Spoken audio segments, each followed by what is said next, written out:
La artritis reumatoide la podemos definir como una enfermedad crónica autoinmunitaria y sistémica de curso progresivo, la cual va a afectar principalmente a las articulaciones dietroidales, generando una sinovitis proliferativa y no supurativa, lo cual nos va a llevar a una degradación del cartílago articular y en algunos casos a la anquilosis permanente de las articulaciones. Al ser una enfermedad sistémica va a afectar a otros órganos y tejidos como la piel, el corazón, los vasos sanguíneos y los pulmones. A menudo solemos confundir la definición de artritis con la de artrosis debido a que ambas son enfermedades que afectan a las articulaciones, pero estas tienen características y orígenes distintos. Por ejemplo, la artritis es una enfermedad degenerativa asociada al envejecimiento, es decir, que va a afectar principalmente a las personas mayores de 50 años, mientras que la artritis te puede afectar en cualquier curso de edad. La artrosis va a afectar principalmente a aquellas articulaciones que soportan más peso, como las rodillas, las caderas y la columna vertebral, llevando un roce directo entre los huesos que causa dolor, el cual empeora con el movimiento, mientras que la artritis va a estar caracterizada por ese dolor matutino que se alivia con el movimiento. En la artrosis, la afectación puede ser unilateral, mientras que en la artritis se van a afectar las manos, codos y pies de forma simétrica. Cuando hablamos de artritis reumatoidea juvenil no nos referimos a una sola enfermedad, sino que es un conjunto de trastornos multifactoriales con componentes genéticos y medioambientales, los cuales son de etiología desconocida. Sin embargo, se pueden clasificar según su presentación clínica, como oligoartritis, poliartritis y afectaciones sistémicas como la enfermedad de Still. Aquí es mucho más frecuente que se afecten articulaciones más grandes, presentando signos y síntomas como calor, dolor, tumefacción y pérdida de la función en pacientes menores a 16 años por un periodo superior a 6 semanas. También vamos a ver signos y síntomas extraarticulares como la uveitis. Cuando hablamos de una artritis reumatoidea seropositiva y seronegativa, nos referimos a la clasificación de acuerdo a la presencia de anticuerpos. En la artritis reumatoidea seropositiva se va a caracterizar por la presencia de anticuerpos específicos en el suero como el factor reumatoide y o el anti-CCP. Esta va a estar asociada a una sintomatología mucho más agresiva, mientras que en la seronegativa se va a caracterizar por una sintomatología mucho más leve y la ausencia de estos anticuerpos específicos en las pruebas serológicas. Epidemiología.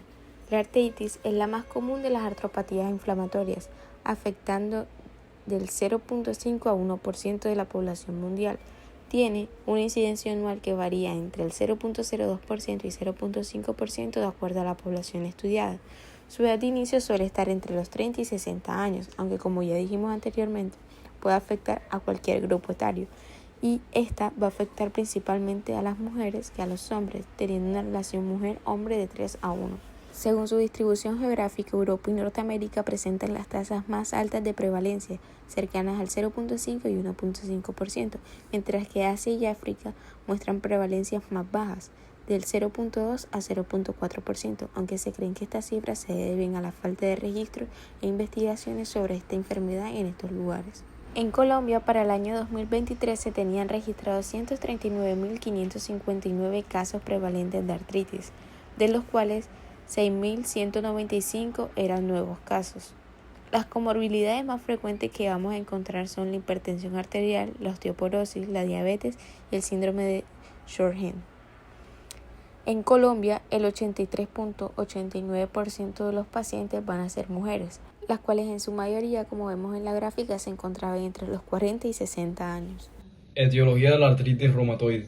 La etiología es desconocida, sin embargo, influyen factores ambientales, genéticos e inmunológicos que pueden incidir en la causa de esta enfermedad. Los factores se pueden clasificar en factores de riesgo genéticos y factores de riesgo no genéticos. En los factores de riesgo genéticos se ha establecido una asociación entre la predisposición a padecer la artritis reumatoide y la existencia de determinados haplotipos de la molécula HLA clase 2, pues muchos de los pacientes con artritis poseen alguno de estos alelos. La correlación no es definitiva, pues algunas personas que no presentan dichos genes desarrollan la enfermedad y viceversa, lo cual sugiere que el factor genético es importante, pero no determina la aparición de esta enfermedad. Más de 100 variantes genéticas se han relacionado con la susceptibilidad y gravedad de la artritis reumatoide. El más conocido es el gen de la molécula HLA-DRB1 y sus subtipos HLA-DR1 y DR4, que tienen en común la codificación de las mismas secuencias peptídicas en las posiciones 70 y 74 de la tercera región hipervariable de la cadena beta de la molécula HLA, que es el denominado epítope compartido. Se considera que es la influencia genética más importante, representando el 30% en la susceptibilidad de padecer esta enfermedad.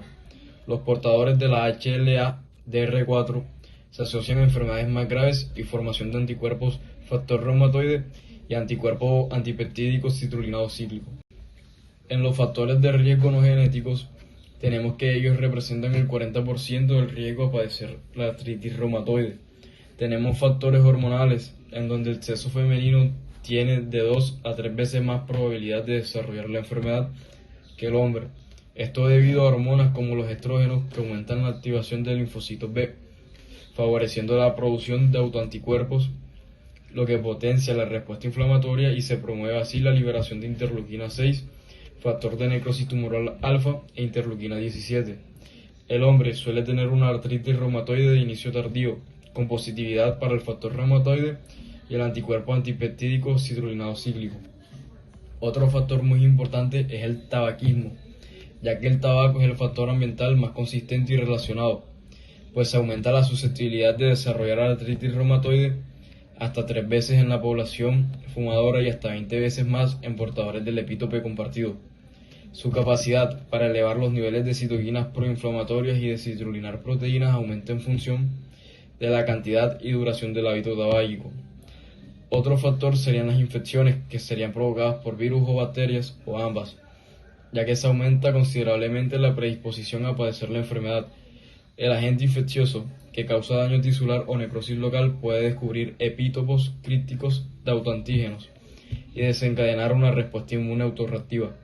Algunos agentes infecciosos más estudiados con potenciales causantes de la artritis reumatoide son el retrovirus, el parvovirus B19, el virus de la hepatitis C, el Mycobacterium tuberculosis y el Mycoplasma proteus. Bueno, en estos momentos vamos a explicar la fisiopatología de la artritis reumatoide. A grosso modo, esta patología, para poder comprenderla, hay que entender un término que se denomina idiopático. Una enfermedad idiopática es una enfermedad a la cual no se le conoce una causa directa del por qué ocurre esa enfermedad, pero hay factores que están relacionados a la predisposición de padecer esta enfermedad. Los principales factores son la predisposición genética, los factores ambientales y factores hormonales. Cuando se habla de predisposición genética, se denomina aquello que involucra una mutación de algunos genes que codifican ciertas proteínas que son aquellas de reconocimiento por parte del sistema inmune innato o adaptativo también. Más que todo aquí se relaciona con el adaptativo. Y los genes que mutan son más que todo estos aquí. Los genes HLA de BR1 y sus subtipos DR1 y 4, que codifican ciertas proteínas que hacen parte de la cadena beta de una molécula HLA clase 2, generando un epítope compartido, que en pocas palabras es una estructura que hace parte de un antígeno que no es reconocido por el cuerpo, pero que nosotros sintetizamos a pesar de que esté mutado y es encontrado en múltiples pacientes que poseen la enfermedad. No significa que sea una causa directa del porqué del no reconocimiento del tejido, pero se encuentran varios pacientes que poseen la patología o que tienen predisposición a esto. Y otro gen que es importante es el PTNP22. Ese se encarga de la regulación de los linfocitos T CD4 porque codifica una tirosina fosfatasa que los inhibe. En los factores ambientales incluimos el tabaquismo y las infecciones virales. Estos dos factores ambientales pueden provocar modificaciones epigenéticas, más que todo las infecciones virales, por lo cual se genera una mutación en genes que provoca la síntesis de proteínas citrulinadas, que son proteínas que originalmente tenían una molécula de arginina, pero que fue reemplazada por una citrulina. El cuerpo no la va a reconocer, por ende va a empezar una respuesta inmune. Estos dos factores, la predisposición genética y los ambientales, se unen en una activación del sistema inmune adaptativo. Tanto linfocitos T CD4 como los linfocitos B, son activados. Y eso es una cascada tanto de citoquinas como de anticuerpos que activa la proliferación de las células del tejido fibroso, cartilaginoso y del tejido sinovial. Pero también libera y activa la síntesis de enzimas, como por ejemplo la colagenasa o la elastasa, con la intención de degradar los tejidos. Por esas razones que ocurre una hiperplasia sinovial, daño en el cartílago y, lo más grave, una anquilosis, que es la generación de un puente óseo en una articulación. Donde debería haber cartílago y tejido sinovial, hay hueso. Eso es la anquilosis, una anquilosis permanente. Y por último, los factores hormonales. La razón por la que la mayoría de pacientes con artritis reumatoide son mujeres es porque su principal hormona sexual es el estrógeno. El estrógeno lo que hace es potenciar la activación y síntesis de múltiples citoquinas proinflamatorias y principalmente la activación de linfocitos B. Por ende, es un factor de riesgo relacionado con la aparición de la artritis reumatoide. Bueno, vamos a explicar como tal la secuencia de activación de la respuesta inmunitaria. Pero antes hay que entender que la mayoría de las causas de por qué ocurre esta enfermedad es por la citrulinación, que es la codificación de proteínas con citrulina en lugar de arginina. Y eso, al momento de ser presentada por células presentadoras de antígenos a los linfocitos T CD4, no son reconocidos. Por ende empieza una cascada de citoquinas que inicia la respuesta inmune. Primero se va a liberar una interleuquina 4. Esta lo que va a hacer es activar la proliferación de células B. Y estas van a liberar un anticuerpo llamado anti-CCP o anticuerpo antipéptido citrulinado cíclico. También se van a secretar otras interleuquinas como las interleuquinas 17 y el interferón gamma, que lo que va a hacer es iniciar el reclutamiento de macrófagos, y estos van a liberar más citoquinas proinflamatorias como el factor de necrosis tumoral alfa, interleuquina 1, interleuquina 4. Por ende, tiene un gran componente inmunológico, puesto que involucra la inmunidad innata y adaptativa, todo debido a las mutaciones genéticas, ya sea por predisposición genética o ambiental. Por ende, va a provocar una inflamación del tejido, degradación del tejido cartilaginoso, la aparición de paño sinovial, la anquilosis permanente y en algunos casos la aparición de tejido necrótico en regiones periarticulares. Para empezar a hablar acerca de la morfología de la artritis reumatoide, podríamos tener en cuenta en un inicio sus aspectos macroscópicos. La artritis reumatoide es una enfermedad que se va a presentar como una artritis de tipo simétrica. Es por eso que elegimos esta imagen que representa muy bien cómo ambas articulaciones, ambas manos de esta paciente se encuentran afectadas de manera bilateral. Además, recordemos de que la artritis reumatoide es una enfermedad que cursa con un tipo de inflamación crónica debido a ese intento de reparación por la lesión constante que está ocurriendo en este tejido. Además, la artritis reumatoide es una enfermedad que suele afectar a las pequeñas articulaciones de las manos, las articulaciones de los pies, tobillos, rodillas, entre otras. Y en cuanto a las articulaciones que afecta, con mayor frecuencia suele afectar lo que son las articulaciones interfalángicas y las metacarpofalángicas. Pero aquí hay un detalle, y es que suele afectarlas, pero a aquellas proximales, a las proximales. A las distales no las afecta de manera directa por la enfermedad, sino como una consecuencia ante algunos cambios morfológicos que están ocurriendo en esta enfermedad. Además, suele afectar de manera muy poco frecuente lo que es la articulación de la cadera. Y esta imagen nos sirve bastante para representar cómo la membrana sinovial de estos pacientes se puede encontrar edematosa, engrosada e hiperplásica. Y es que esto también, la imagen, obedece a algunos de los signos cardinales de la inflamación crónica. Recordemos de que al ser un proceso inflamatorio podemos encontrar algunos signos como lo son el color. Vemos cómo las articulaciones metacarpofalángicas de este paciente o esta paciente se encuentran ruborizadas y si pudiésemos llegar a tocarla se podrían encontrar incluso con algo de calor, signos claves del proceso inflamatorio crónico. Ahora bien, en cuanto a los aspectos morfológicos microscópicos, podríamos encontrar que la artritis reumatoide en aquellos tejidos que afecta cursa con una sinovitis papilar. Esta sinovitis papilar la podríamos fundamentar en algunos procesos que están ocurriendo en este tejido a nivel celular. Por ejemplo, encontramos la hiperplasia de las células sinoviales, los infiltrados inflamatorios densos, la angiogénesis, porque recordemos que es un proceso inflamatorio crónico. Podemos encontrar el sudado fibrino purulento en lo que es la superficie articular y sinovial con presencia de neutrófilos y un aumento en lo que es la actividad osteoclástica del hueso subyacente a la articulación. Ahora bien, aquí tenemos un corte histológico, el que se encuentra a la izquierda, podemos ver a gran escala esta placa.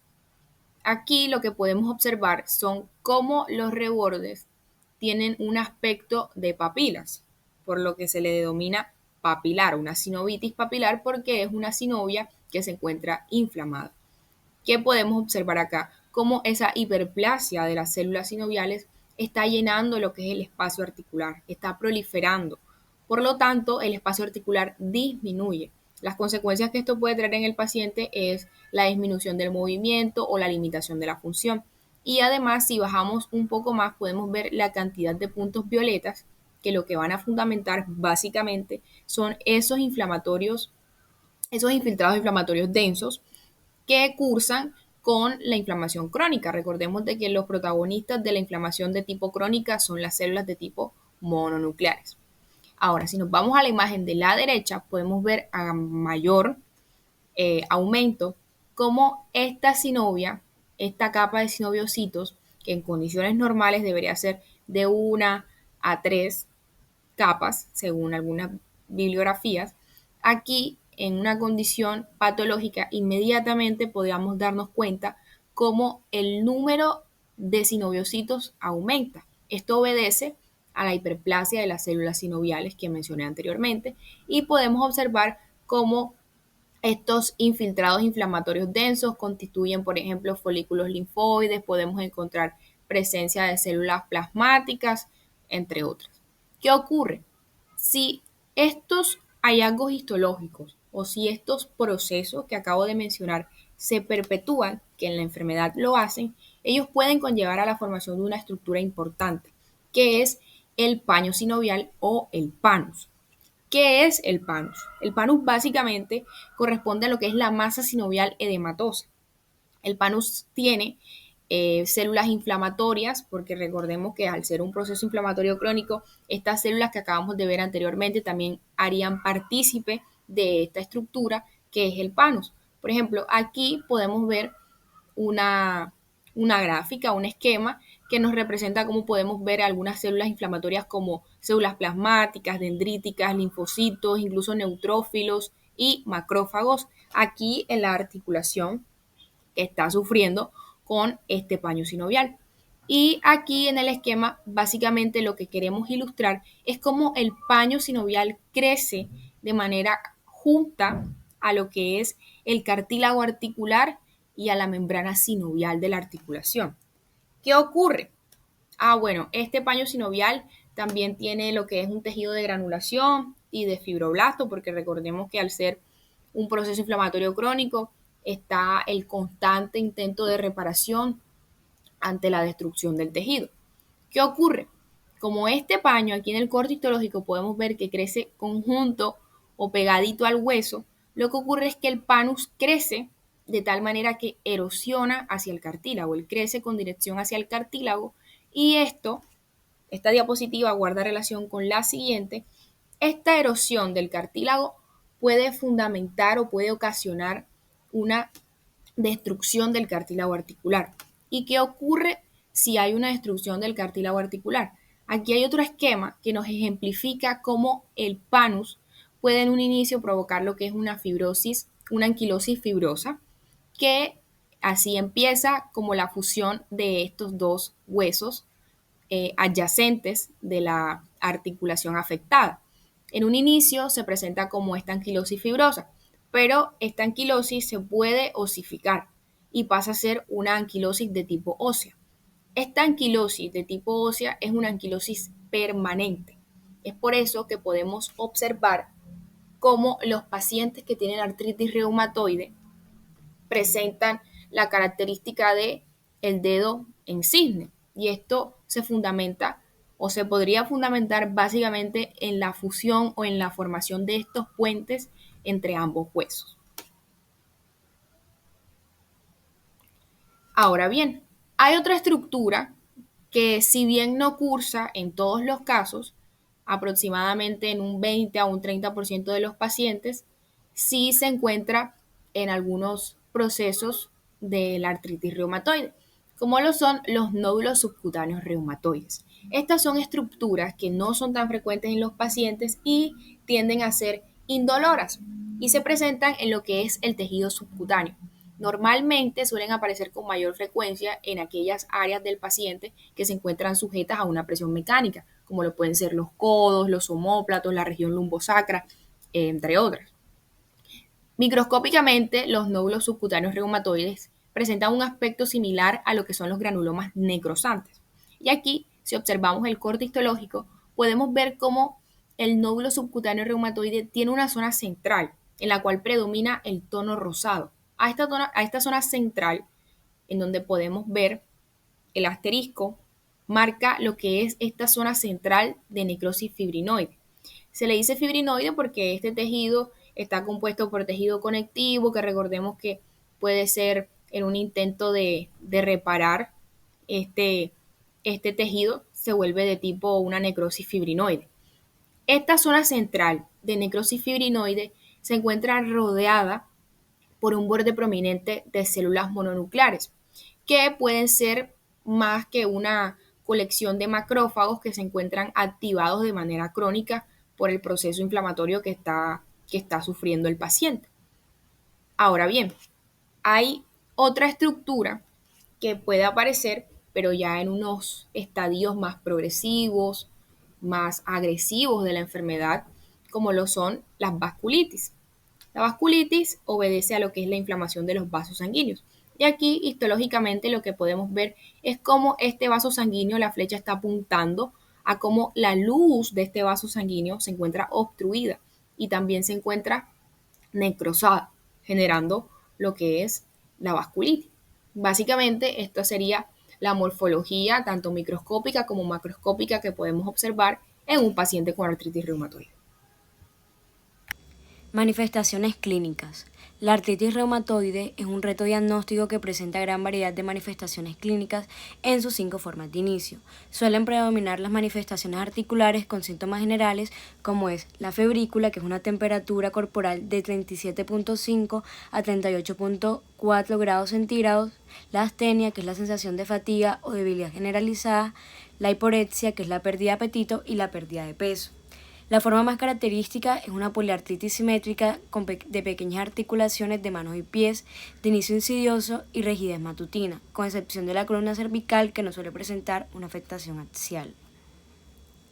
Esta presenta 5 formas de inicio. La poliarticular de inicio insidioso tiene una afectación simétrica de pequeñas articulaciones de manos y pies y posterior afectación de grandes articulaciones, dolor de ritmo inflamatorio, impotencia funcional, debilidad y atrofia muscular y rigidez matutina mayor de 30 minutos de duración. La polimiálgica, más frecuente en el anciano con afectación de cintura escapular y pelviana. La sinovitis puede tardar en aparecer meses o incluso años. La sinovitis es la inflamación de la membrana sinovial, que es la que recubre las articulaciones y produce el líquido sinovial. El reumatismo palindrómico es un patrón de mono o poliartritis migratoria de horas o días de duración y un intervalo libre de síntomas, presenta un intervalo libre de síntomas que va de días a meses. La monoartritis es persistente, afecta a las grandes articulaciones como son la rodilla, hombro, cadera, muñeca o tobillo. El intervalo de tiempo entre monoartritis y poliartritis puede oscilar entre unos días y varias semanas. También se presentan manifestaciones extraarticulares, que es cuando hay una ausencia de artritis con manifestaciones extraarticulares como nódulos subcutáneos, una afectación intersticial pulmonar o manifestaciones neurológicas. Manifestaciones articulares. Estas predominan al inicio de la artritis reumatoide y su clínica consiste en tumefacción, dolor inflamatorio, aumento de la temperatura local, rigidez y ocasionalmente rubor articular. Con el paso del tiempo se acompañan de deformidad articular, debilidad y atrofia muscular. En el miembro superior se ven afectadas manos y carpo. El codo se afecta infrecuentemente. Al inicio presenta una limitación funcional de la extensión y posteriormente compromete la flexión. En el hombro es frecuente. Se puede acompañar de bursitis subacromial, rotura del tendón bicipital y afectación de los manguitos rotadores. En el miembro inferior se ve una afectación del pie y se pueden presentar, como se ven en las imágenes, erosiones en el pie que provocan dolor con la deambulación y causa desviación perineal de los dedos. En la rodilla es frecuente detectar la presencia de sinovitis y el derrame sinovial.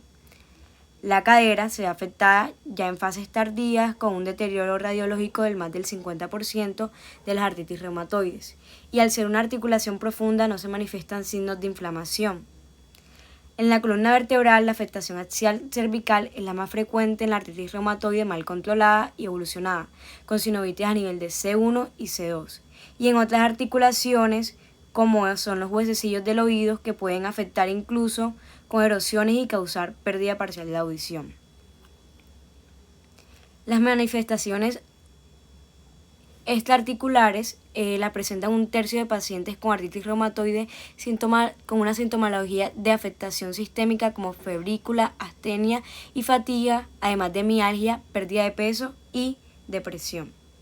Estas pueden ser cutáneas, que presentan nódulos reumatoides, que son las manifestaciones extraarticulares más frecuentes en la artritis reumatoide, la vasculitis, que aparece en una artritis de larga evolución en tratamiento con corticoides y en menos del 1% de los enfermos. Esta se caracteriza por necrosis de la pared con infiltrado inflamatorio transmural que conduce a una trombosis con isquemia.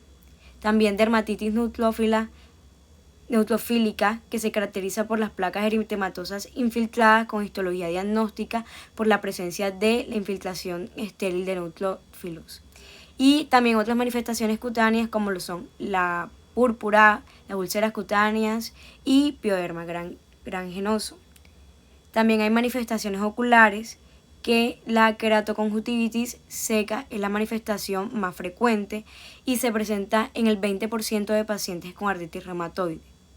También pueden presentar manifestaciones cardíacas, que es una afectación infrecuente, pero se puede detectar ante la aparición de dolor de características pericárdias, insuficiencia cardíaca o alteraciones de la conducción. Las manifestaciones pulmonares son frecuentes, están infradiagnosticadas clínicamente y suponen una importante causa de mortalidad. El derrame pleural es la manifestación torácica más frecuente en la artritis reumatoide. Solo es sintomático en el 20% de los pacientes y se presenta de forma bilateral y es un hallazgo causal en una radiografía de tórax. Los nódulos reumatoides pulmonares son asintomáticos, son más frecuentes en los lóbulos superiores y de localización subpleural. Y la enfermedad pulmonar intersticial difusa es con frecuencia asintomática, aparece en un 10 a 50% de los pacientes con artritis reumatoide grave y aunque suele ser un hallazgo post-mortem, su aparición puede proceder a la clínica articular, siendo la mayor causa de mortalidad pulmonar en la artritis reumatoide. Manifestaciones renales. La actividad y la larga evolución de la artritis reumatoide puede producir afectación glomerular, vasculitis o amiloidosis secundaria. También se presentan manifestaciones neurológicas que se producen por compromiso del espacio por sinovitis al paso de los nervios. La amiloidosis secundaria, que es una actividad inflamatoria persistente y prolongada que produce amiloide AA, implica mal pronóstico y elevada mortalidad, además de manifestaciones digestivas que suelen ser iatrogénicas por toxicidad farmacológica a nivel hepático o gastrointestinal. Manifestaciones musculares, que es habitual que se presente una debilidad y la atrofia muscular por desuso, sin olvidar la miopatía secundaria a fármacos como corticoides y antipalúdicos. Manifestaciones óseas que se observan dos patrones de osteopenia, yusta articular o relacionada con factores locales y difusa multifactorial, además de manifestaciones hematológicas que se puede ver afectada la serie roja con una anemia de trastornos crónicos, la anemia por déficit de hierro, anemia macrocítica, anemia hemolítica autoinmune, hipoplasia de la médula ósea con anemia. En la serie blanca se puede presentar una leucopenia, además de leucocitosis, plaquetas y trastornos linfoproliferativos. Diagnóstico de artritis reumatoide. Para hacer un diagnóstico oportuno, primeramente debemos recurrir a la exploración física. Se debe corroborar la presencia de artritis en al menos 3 articulaciones, a su vez rigidez matutinal de más de 30 minutos. Se buscará intencionalmente el signo de afección, aquí bien pues recurriendo a algunas pulsaciones firmes, pero sin el fin de ocasionar dolor al paciente. Principalmente vamos a buscar inflamación en las articulaciones metacarpofalángicas o metatarsofalángicas, en la cual si encontramos al menos 3 de estas afectadas por inflamación, podemos inducir a que estamos ante una artritis reumatoide aparentemente, primeramente. Ahora bien, vamos a recurrir también a la serología, en la cual se busca evaluar el factor reumatoideo y el anticuerpo anti-CCP. Teniendo en cuenta los valores de referencia, un nivel de factor reumatoide menor a 20 o 30 unidades sobre mililitros es considerado normal. A su vez, un factor reumatoideo elevado está delimitado por ser mayor de 30 unidades sobre mililitros. Y ahora bien, hablando del anticuerpo anti-CCP, se considera normal un valor menor de 30 a 20 unidades. Entonces, si nosotros presentamos un valor elevado de factor reumatoideo y un anti-CCP elevado, también podemos sospechar que estamos ante una posible artritis reumatoide. Bien, reactantes de fase aguda. Aquí se busca evaluar principalmente la PCR y la velocidad de sedimentación globular. Teniendo en cuenta los valores, el valor normal de PCR es menos de 1 miligramo sobre decilitros o 10 miligramos sobre litros. Un valor elevado está demarcado por tener alrededor de más de 10 miligramos sobre decilitros o 100 miligramos sobre litros. Ahora bien, teniendo en cuenta la velocidad de sedimentación globular en hombres sería de 15 a 20 milímetros por hora y en mujeres de 20 a 25 milímetros por hora, hablando de la normalidad. Si encontráramos más de 40 o 60 milímetros sobre hora, representará unos valores alarmantes que sugieren una inflamación grave o por su defecto problemas autoinmunes.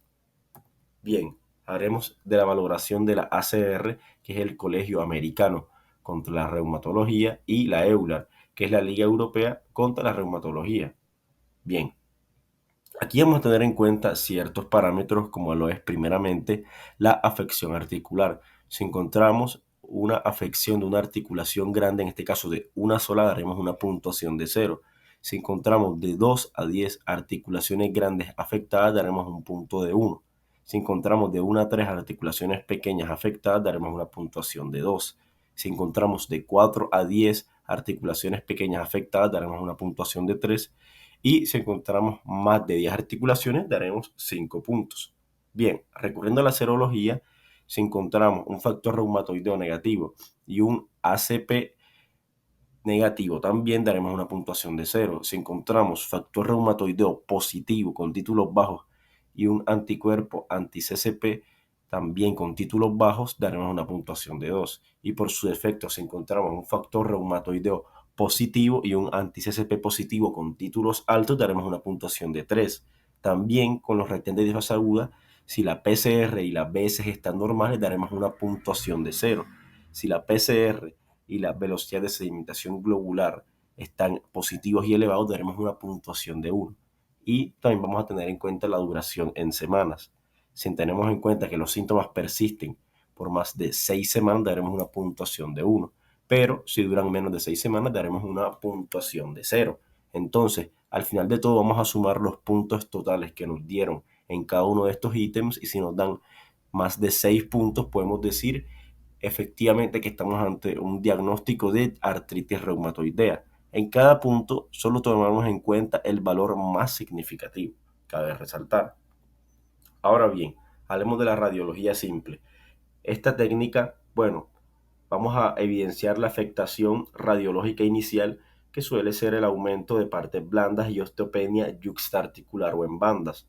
El posterior deterioro del cartílago articular se mostrará como pinzamiento del espacio articular y erasiones marginales en zonas adyacentes al cartílago articular por invasión del panus sinovial. A su vez, las erosiones marginales son un factor predictivo de progresión de la artritis reumatoidea. Aparecen en el primer año de la enfermedad, en el 15 a 30% de los pacientes, inicialmente en la estiloides cubital y articulaciones metacarpofalángicas e interfalángicas, de tal manera que la radiología simple tiende a ser una técnica tradicional y bastante oportuna contra el diagnóstico para la artritis reumatoide. Bien, ahora hablemos un poco sobre la ecografía y la resonancia magnética. Estas son técnicas de imágenes muy sensibles, capaces de detectar existencia de sinovitis y cambios precoces. La ecografía en modo Doppler es de gran utilidad en la artritis reumatoide precoz. ¿Para qué? Para detectar la sinovitis activa y también en la artritis reumatoide establecida para detectar sinovitis con actividad e inflamación subyacente, cuando la proliferación sinovial y la extensión como tal de las secuelas no generen dudas razonables, además de ayudar en la valoración del deterioro del cartílago articular, erosiones y afectación de tendones y partes blandas, por lo cual la resonancia magnética ha demostrado ser más sensible que el examen físico y la radiología simple en la detección de cambios inflamatorios y destructivos en la artritis reumatoide precoz. Entonces aquí vemos la importancia y diferencia entre la ecografía y resonancia magnética en comparación a la radiología simple. Ahora seguiremos con el tratamiento de la artritis reumatoide, el cual integra enfoques tanto farmacológicos como no farmacológicos para controlar la inflamación, preservar la función articular y también mejorar la calidad de vida. Entre el tratamiento no farmacológico incluimos el descanso, la nutrición adecuada, la fisioterapia y la cirugía. Empezando por el tratamiento farmacológico, el objetivo es controlar los procesos inflamatorios para evitar daños tisulares irreversibles, deformidades estructurales progresivas y la pérdida de la función articular. Empezando primero con los fármacos antirreumáticos modificadores de la enfermedad, los denominados fármacos. Estos medicamentos son la base del tratamiento para frenar la progresión de la enfermedad. Primero con los fármacos sintéticos convencionales, entre los cuales tenemos el metotrexato, la leflunomida, la hidroxicloroquina y la sulfasalazina. El metotrexato actúa como un inmunosupresor y antiinflamatorio. Este inhibe la síntesis de ADN y de ARN al bloquear la dihidrofolato reductasa, lo que reduce la proliferación celular inmune. Además, aumenta los niveles intracelulares de adenosina, que inhibe la producción de citoquinas proinflamatorias, como vendrían siendo el factor de necrosis tumoral alfa y la interleuquina 6, así promoviendo efectos antiinflamatorios. El metotrexato vendría siendo la primera línea de tratamiento debido a su eficacia y seguridad. Otro fármaco vendría siendo la leflunomida, la cual actúa mediante la inhibición de la enzima dihidroorotato deshidrogenasa, que es esencial para la síntesis de pirimidinas, que son necesarias para el crecimiento y proliferación celular, especialmente en linfocitos T activados. Esta inhibición reduce la proliferación de células inmunes, lo que a su vez disminuye la inflamación articular y también retarda el daño articular asociado con esta enfermedad. La leflunomida vendría siendo una buena alternativa en pacientes con contraindicaciones al metotrexato. Y también tenemos a la sulfasalazina e hidroxicloroquina, los cuales tienen efectos antiinflamatorios e inmunomoduladores. Además, se utilizan medicamentos antiinflamatorios no esteroideos, los famosos AINES, y corticosteroides para el control sintomático. Los AINES alivian el dolor y reducen la inflamación aguda. Se prescriben a corto plazo debido a sus efectos secundarios potenciales en el tracto gastrointestinal y renal. Y también se utilizan corticosteroides, los cuales reducen rápidamente la inflamación y alivian los síntomas. Se usan como puente terapéutico hasta que los fármacos surtan efecto. Ahora, siguiendo el tratamiento no farmacológico, optamos primeramente por el descanso, el cual ayuda a reducir la hinchazón, el dolor y la fatiga articular al disminuir el estrés sobre las articulaciones inflamadas. Siguiendo con el cuidado articular, aquí empleamos un uso temporal de férulas, que vendrían siendo dispositivos rígidos que se utilizan para mantener inmóviles las zonas inflamadas, esto con el fin de aliviar el dolor y la inflamación.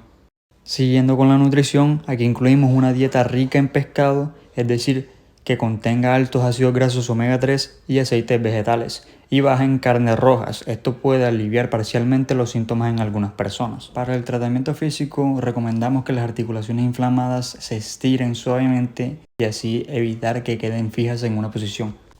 Finalizando el tratamiento tendremos por último la cirugía, la cual estaría indicada en casos avanzados de daño articular irreversible. Primeramente tenemos la artroplastia, la cual vendría siendo un reemplazo de la articulación dañada por una prótesis. Y gracias a esta cirugía se conseguiría restaurar la función ya sea de la cadera o rodillas afectadas, dependiendo de la articulación donde se aplique.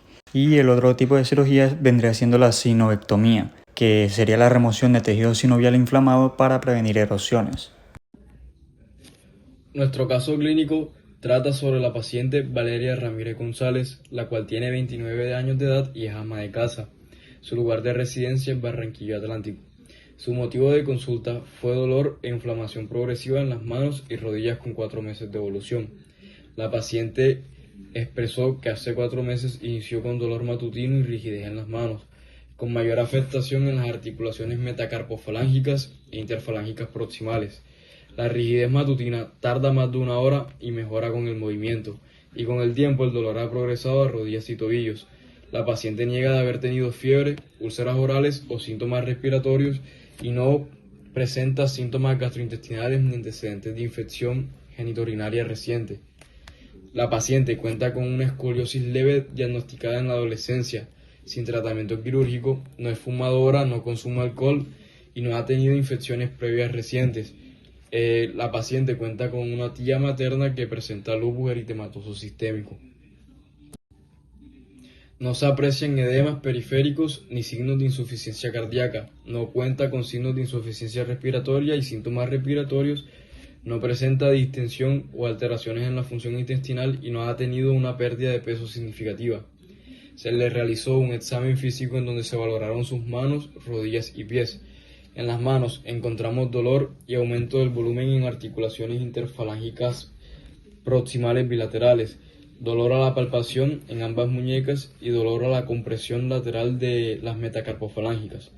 En las rodillas se cuenta con derrame articular leve en ambas y dolor a la palpación en la interlínea medial, y en sus pies se presenta sensibilidad en articulaciones metatarsofalángicas con dolor a la compresión lateral. En la piel se encontró el nódulo reumatoide en codo izquierdo. Inmediatamente al momento de valorar las pruebas de laboratorio de esta paciente, hay algunos marcadores que nos pueden llamar la atención de entrada, como lo son los anticuerpos, como el factor reumatoide y el anti-CSP, que además de presentar valores positivos, tienen títulos elevados, lo cual nos puede indicar que tiene una inflamación de tipo persistente. Además, podemos encontrar algunos reactantes de fase aguda, como lo es la PCR y la velocidad de sedimentación globular. En el caso de la velocidad de sedimentación globular, también la podemos encontrar con títulos elevados, lo mismo con la PCR, lo cual es un indicador importante de que esta paciente está cursando con un proceso inflamatorio. Y por último podemos encontrar también un hallazgo como lo es la hemoglobina. La hemoglobina nos puede indicar que la paciente está cursando con un proceso inflamatorio si tenemos en cuenta que algunos mediadores químicos como las citoquinas, en específico la interleuquina 6, intervienen en estos procesos inflamatorios y pueden de alguna manera cursar en este marcador como lo es la hemoglobina, causando unos valores ligeramente disminuidos en la hemoglobina de la paciente. Y con respecto a los demás marcadores que se evaluaron en las pruebas de laboratorio de esta paciente, podemos encontrar como tanto leucocitos, plaquetas, ácido úrico y ANA se encuentran dentro de los resultados esperados de sus valores de referencia. Se encuentran con unos resultados estándares dentro de lo normal que no nos hacen sospechar de alguna otra patología o algún otro proceso con el que pueda estar cursando la paciente. A la paciente también se le realizaron pruebas de imagenología, entre las cuales se encontraba una radiografía de manos y muñecas con un plano AP y lateral. la imagen que tenemos a la izquierda se ve una magnificación en la zona de las articulaciones metacarpofalángicas. En esta imagen vemos una osteopenia yuxtaarticular. Y en la cuarta y quinta articulación metacarpofalángica podemos ver una disminución del espacio articular. En la imagen de la derecha tenemos una magnificación ahora en la zona interfalángica proximal y en la metacarpofalángica. También vamos a ver una disminución del espacio articular, pero esta vez en las articulaciones interfalángicas proximales. Vamos a ver una erosión en la cabeza del primer y tercer metacarpiano. Esta erosión va a ser marginal en los bordes. Otra prueba de imagenología fue la ecografía musculoesquelética de muñecas. Aquí vemos la erosión en articulación metacarpofalángica y la presencia del panus alrededor de esta erosión.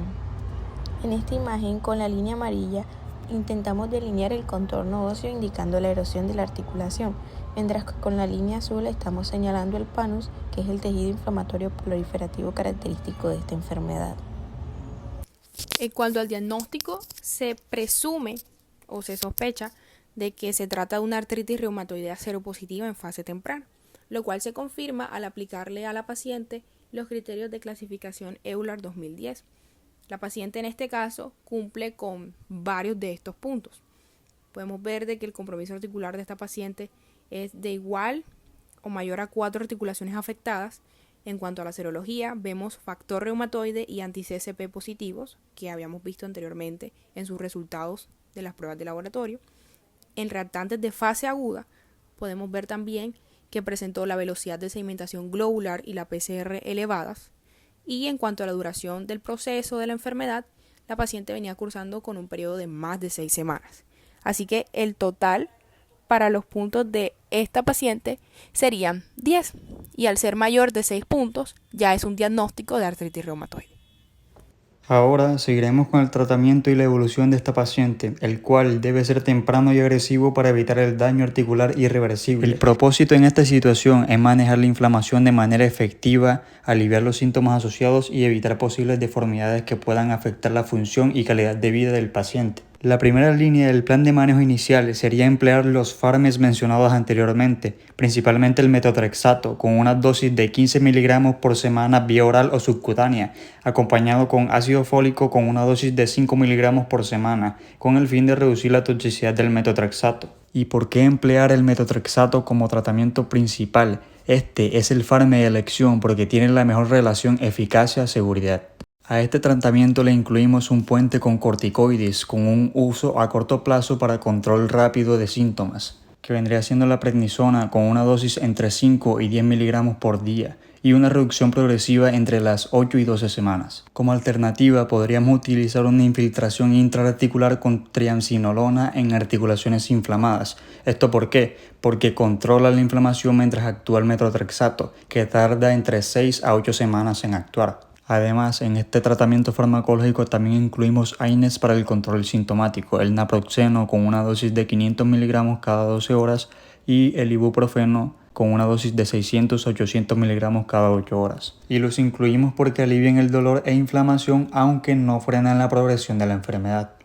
Y según la evolución veríamos otras opciones. Si en 3 a 6 meses no hay mejoría con metotrexato, se podría agregar un fármaco biológico como por ejemplo el etanercept, o si no, se podría cambiar a leflunomida o sulfasalacina si no se pueden usar biológicos.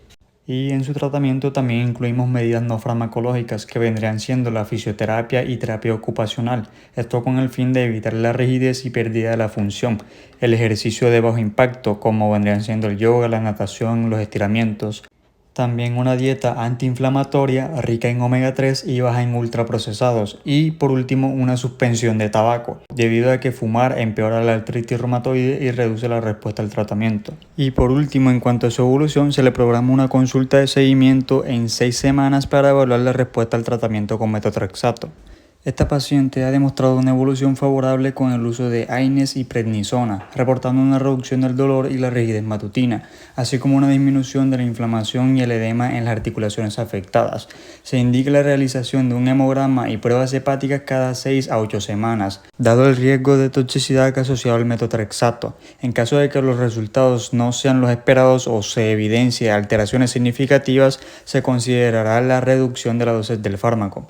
Además, se recomienda una evaluación radiológica periódica cada 6 a 12 meses para monitorear la progresión del daño articular y realizar ajustes oportunos en el manejo terapéutico.